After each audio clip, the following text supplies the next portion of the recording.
Dr. Wu, what we're doing today? We cooking dinner. This is stir fry green bean. We have green bean. Usually stir fry you need high heat oil, avocado oil, or peanut oil, sunflower oil. Mix to the oil high heat, right?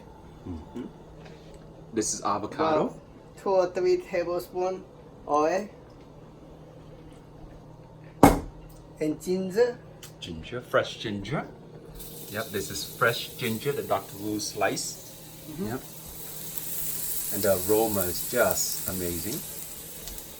What we have over here? This time is the tomato and garden it. We go our tomato out in the garden here, and we are picking it here. Organic. Just organic from the garden. We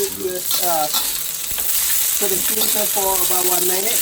Then we pour out on green bean, kind of green bean. That's beautiful green. Yeah. Is this Asian long bean? Yeah.